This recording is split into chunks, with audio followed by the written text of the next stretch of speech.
What's going on, guys? In today's tutorial, I'm going to show you the fastest way to make the eyes pop using curve. Alright, here we go. Alright guys, so there are many ways, many ways to make the eyes look a lot better, whether you want to change the color or whatever. But today I'm just going to show you a simple way, very simple way to make the eyes pop using curves. Alright, so I'm going to click on the curve layer right here. Alright, so click on the hand. I'm going to zoom in, clicking Z on the keyboard and swiping to my right to zoom in, and then I'm going to select the hand right here, select right in the green part of the eyes right here, and I'm going to slide eyes up right up. I know it looks kind of weird, guys, but you'll see the changes in a minute. I'm going to fill this mask layer with my background color, which is black. I'm going to hold down the Windows key or the command key on a Mac keyboard, and I'm going to press the backspace key, and that's going to fill the mask with black. So what I'm going to do now is I'm going to press B on my keyboard to select the brush. What I'm doing is lowering the size of my brush and increasing it. How am I doing this? I'm holding down the Control key and the Alt key, which is the option. The Alt key is the Option key on the Mac, and I'm sliding. I'm using the Wacom tablet, and I'm sliding my pointer to the left to make it smaller, to the right to make it larger. When I go up, I make the brush softer. When I slide it down, I'm making my brush harder. Anyway, so I'm going to increase the opacity of my brush size to 100%. I'm going to lower the size of the brush. I'm also going to make the brush softer. Alright, so what I'm going to be doing here, I'm just going to be lightening the eye right in this area right here. You're not really seeing anything just yet.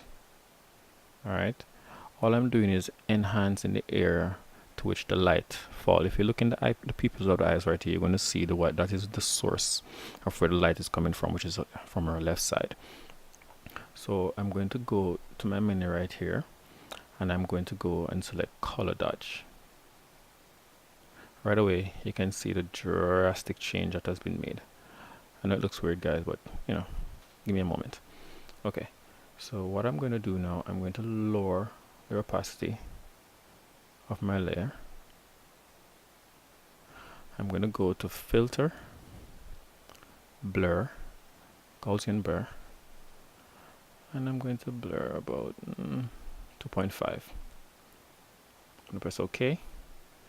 I can lower the layer even more. Alright, that looks good to me. I'm going to create another curves layer. This time, however, I'm going to click on the hand tool again, but I'm going to darken.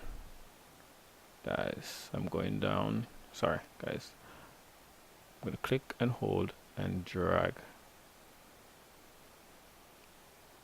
to a point where it looks comfortable to me. I'm going to change my layer to multiply. It's going to be even darker. Alright, I know that looks weird, guys, I know, but give me a moment and I'll see the difference. I'm going to fill that layer again, the mask with black. Alright, so I'm going to paint in the areas of where I want to darken. The pupils are already dark, so I don't need to trouble the pupils. The edges of the eyes I'm going to darken a bit. So I'm going to just take my brush a little bit too hard. So I'm undoing. You can go to edit and undo. You gotta press command Z rather on the keyboard to undo. So I'm going to soften my brush even more. I'm going to zoom in some more into the image so I can see a little bit better, so that you guys can also see. I'm going to go back and press B on my keyboard to get the brush. I'm just going to paint in there. Don't worry if you make mistakes. You're not doing it as neat as possible. Okay, you can always go back and make adjustments. So I think I missed a spot right here. I think I missed a spot right here. And simply you're working on the mask. So if you do make a mistake, all you need to do is to just switch it from white to black, you can either click on this R right here to switch, or you can press the X on the keyboard. Alright, so I'm going to be using black. I need to take away the excess that I've done. Alright, so I'm just painting right here and painting right here. That to me looks good, guys. I think I rubbed out a little black right here, and that looks good. Okay, so I'm going to do the same thing again. I'm going to go to Filter, Blur, Gaussian Blur.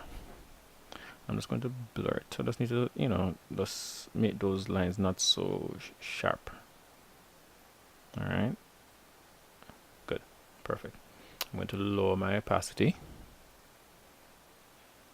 just to about a comfortable point. I'm going to highlight both layers by holding down the Windows key on the keyboard or the Command key on the Mac. And I'm going to press the Windows key on the keyboard and the Command key and G to put these two layers in a group. As you can see, they're both inside of a group. So if I go on and off, you can see the drastic difference that has been made. It's a little bit much for me in terms of where the colors are, the highlights are. So I'm just going to tone that down even more. That's good. I think that's good. So we're going to zoom out. Right there. Perfect. It's always good to just zoom out a bit and just look to see, if we have done too much in terms of adjustment. You don't want to adjust in such a way that, even though we're working in Photoshop, and yes, it is already unnatural that we're doing these things to a photo, but at least, when someone at first glance or, just look at the photo, they can say, wow, really beautiful, and you don't want to say, oh my god, those eyes look really fake, because this model has really, really beautiful eyes. So I think the highlights can be done a little bit more, and I think that's good right there. I'm going to lower the shadows that I created around the edges of the pupil right there. I think that looks really good. Alright, so just one more thing I need to do, and then we're pretty much done. Is, if you notice, there's a shadow on the top corner, which is natural. It's the light is hitting the top of the lashes right here and casting a shadow on this area right here, and I'm noticing that I have the darks here. So I'm just going to lighten those so it doesn't really stand out that much. So I'm just going to flip the colors right here to black, just to take away some of this black right here, and I think that looks good. Alright guys, so let me zoom out once again so you can see what I've done. I'm going to bring it to 50% so you can see. So this is what we had before, and this is after. Alright guys, thanks again for watching. If you do like this video, please hit that like button and subscribe to my channels for more videos to come. Alright, take care guys, peace.